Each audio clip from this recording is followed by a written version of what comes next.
Sundarban. Good morning everyone and welcome to my YouTube channel. আশা করছি তোমরা সকলে ভীষণ ভালো রয়েছো। আজকে হচ্ছে লাস্ট ডে, মানে আজকে আমরা সুন্দরবন থেকে বাড়ি চলে যাচ্ছি। আর কোথায় কোথায় যাচ্ছি, আজকেও ঘুরতে যাব, সেগুলোই তোমাদেরকে দেখাবো। তার আগে আমি পুরো ভিউটা তোমাদেরকে দেখিয়ে নিলাম। Hello guys, good morning and welcome to my YouTube channel. আশা করছি তোমরা সকলে ভীষণ ভালো রয়েছো। তো আজকে হচ্ছে আমাদের থার্ড ডে, মানে আজকে লাস্ট ডে। আমরা সব রুম ছেড়ে দিয়েছি, ব্যাগপত্র নিয়ে বেরিয়ে গেছি। অলরেডি ট্রলি আমাদের নিয়ে চলে গেছে। তো আমরা আজকে হোটেলটা ছেড়ে দিলাম, এবার চলে যাবো হচ্ছে লঞ্চে। ওখান থেকে আরেকটা জায়গায় আমাদের ঘুরতে নিয়ে যাবে, দেন ওখান থেকে 4:30 ট্রেনটা মতন হবে। তো চলো দেখা যাক লাস্ট ডেটা কেমন যায়, সেটাও তোমাদের সাথে শেয়ার করবো। আর ভীষণ এনজয় করেছি, মানে বাড়ি যেতে ইচ্ছা করছে, এরকম ফিল আগে কখনো হয়নি যে বাড়ি যাব। দীঘাতে গেছি তো বাড়ি যাওয়ার ইচ্ছা করছিল, কিন্তু এখানে এসে মানে বাড়ি যাওয়ার ইচ্ছাটাই যেন নেই। এত ফ্রেশ হাওয়া, আর দেখতে পাচ্ছ কত সুন্দর লাগছে, জাস্ট অসাধারণ। তো চলো ব্লগটা দেখে থাকো। সত্যি বলতে সুন্দরবন থেকে বাড়ি যাওয়ার ইচ্ছাটাই হচ্ছিল না, কারণটা তো তোমাদেরকে বললামই, এত ভালো লাগছিল।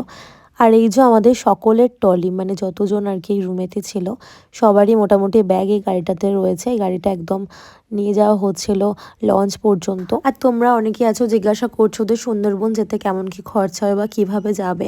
দেখো আমি ডেসক্রিপশন বক্সে তোমাদেরকে আমি দিয়ে দিয়েছি নাম্বার, ফোন নাম্বার, আমরা কোথায় ছিলাম না ছিলাম, কিভাবে তোমরা যাবে। তো তোমরা অবশ্যই কন্ট্যাক্ট করে নিতে পারো। এটা হচ্ছে একটা স্টেজ, এখানে আগের দিন সব ডান্স ফান্স হচ্ছিল। আর এই যে প্রদীপের নতুন ছেলে, সুন্দর, ওটা নতুন ছেলে। আমরা এবার এখান থেকে বেরিয়ে যাচ্ছি। প্রীতমদা ওদিকে অলরেডি চলে গেছে। ওই পুকুর পাড়ে আমরা অনেক ভিডিও বানিয়েছি পাপা। এই জায়গাটা আমার ফেভারিট জায়গা, এই জায়গাটা ছেড়ে চলে যেতে হচ্ছে। চলছো, আমরা চলে এসেছি লঞ্চ ঘাটের কাছে। আর আমাদের সব্যসাচীও চলে এসছে।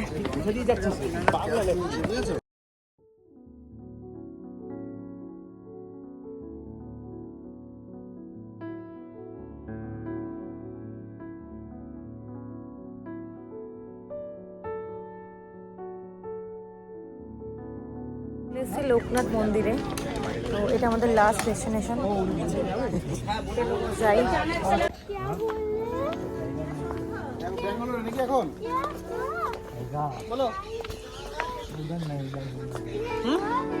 এটা একটা গেস্ট হাউস।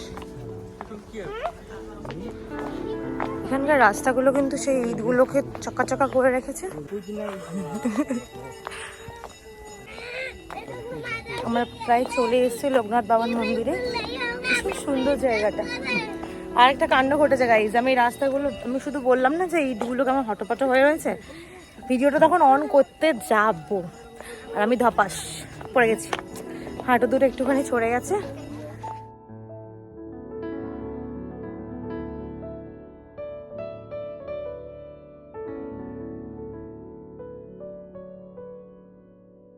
মন্দিরটা কিন্তু বেশ সুন্দর ছিল, আশেপাশের ভিউটাও কিন্তু ভীষণ সুন্দর ছিল।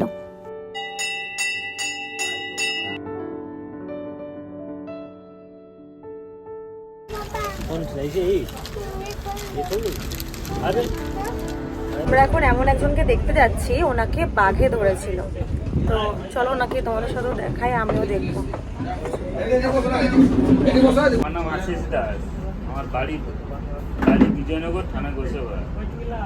আমি সুন্দরবনে 18 বছর মাছ ধরতাম। 2022 সালে আমি মাছ ধরতে গিয়ে বাঘের মুখে পড়ি। সুন্দরবনে মাছ ধরতে গিয়ে আমার জীবনে একটা প্রথম, আমার সামনে দেখা। আমি বাঘ তো অনেক দেখেছি, প্রত্যেক দিকে গেছি, নৌকা নিয়ে বাঘ দেখেছি, জঙ্গলে ঘুরছে হাঁটছে দেখেছি, কিন্তু আমি যে শুয়ে আছি, বাঘ দাঁড়িয়ে আছে, আমার জীবনে একটা প্রথম দেখা। দিনের দিন সন্ধ্যের সময় আকাশে বিশাল একটা মেঘ হয়। আকাশে যখন মেঘ হয়, সুন্দরবনের সরু সরু খাল আছে, খালে থাকি। খালটার নাম হচ্ছে ধোবনির খাল। বন দপ্তরে ওই জায়গাটার নাম দেওয়া আছে নেতাদো পানি, আমরা বলি ধোবনি।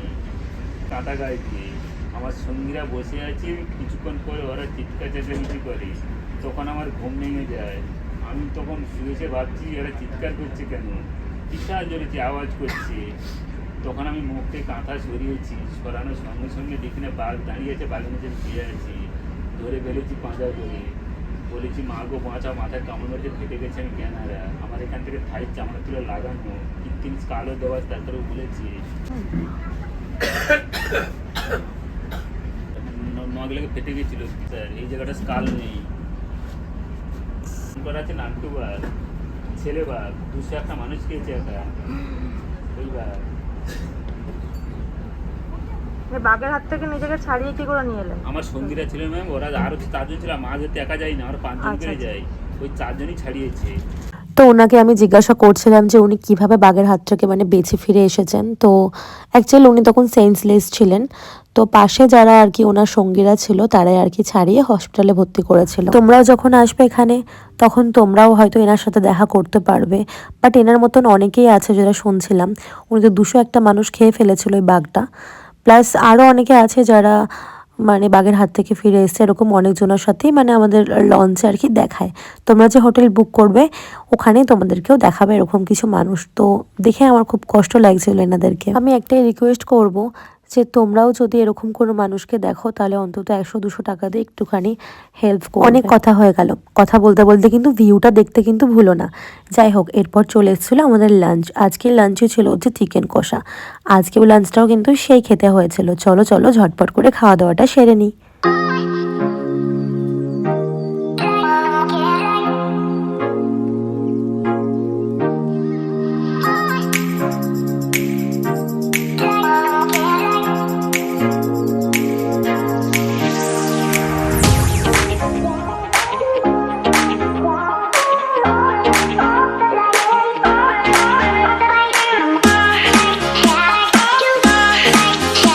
ওখানে যারা বসেছিলেন সবাইকেই আমরা টাটা করে দিলাম, কারণ এরপর কবে কার সাথে কোথায় দেখা হবে তার তো কোনো ঠিক নেই, হয়তো আর দেখা নাও হতে পারে।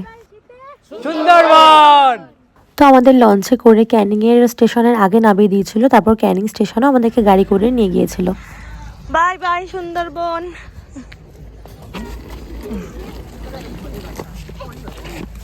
মনটা তো খারাপই লাগছে, যেতে তো হবেই। তো চলো ব্লগটা দেখতে থাকো। হ্যাঁ, আরে পুচকেটা এখন আমাদের সাথেই আছে, আমার টলে নিয়ে হাঁটছে।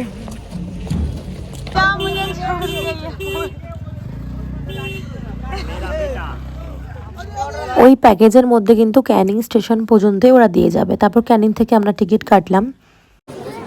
এখন আমাদের সাথেই আছে, হবে না? চলো। तुम्हें हम याद रहेंगे? नहीं, तुम अपने पापा को भूल जाओगे? আমরা চলে যাচ্ছি সবাই, টাটা।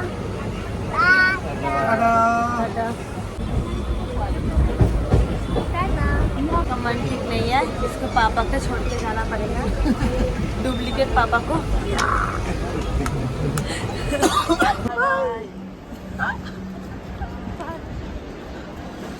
আমরা নেমেছিলাম শিয়ালদার একটা আগের স্টেশনে।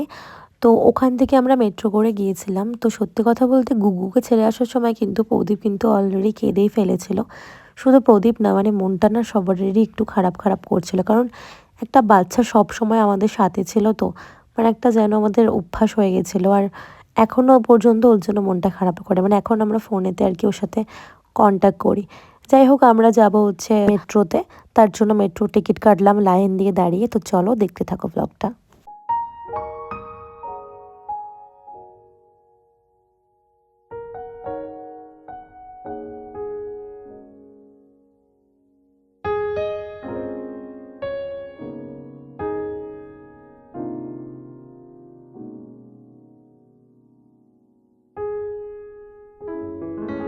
একটা হাওড়ার কাছে যে নতুন মেট্রোটা হয়েছে সেটা হচ্ছে মাটির তলায় 30 ফুট নিচ দিয়ে ট্রেনটা যাচ্ছিল।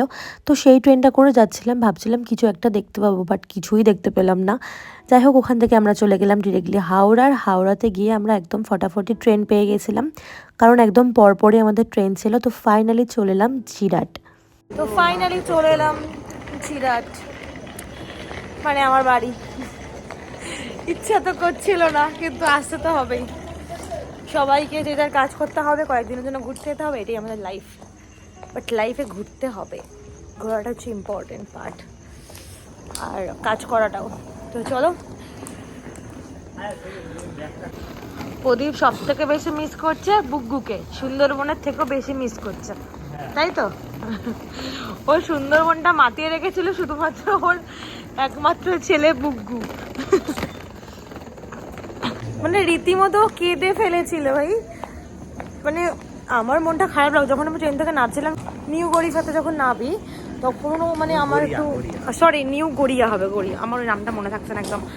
তখনও না মানে ওর মানে আমার তখন মনটা খুব খারাপ লাগছে, মানে আমার ওদের মাঝে কান্না কান্না ভাব, বাট কন্ট্রোল করে নিচ্ছি। কিন্তু ও তো মানে সুন্দরবন থেকে বেরিয়ে আসা থেকে কেঁদেই যাচ্ছে, মানে হেড করে দেখি কাজ যাবে, কি হলো কাঁদছে কেন, বুকুর জন্য মন খারাপ করছে।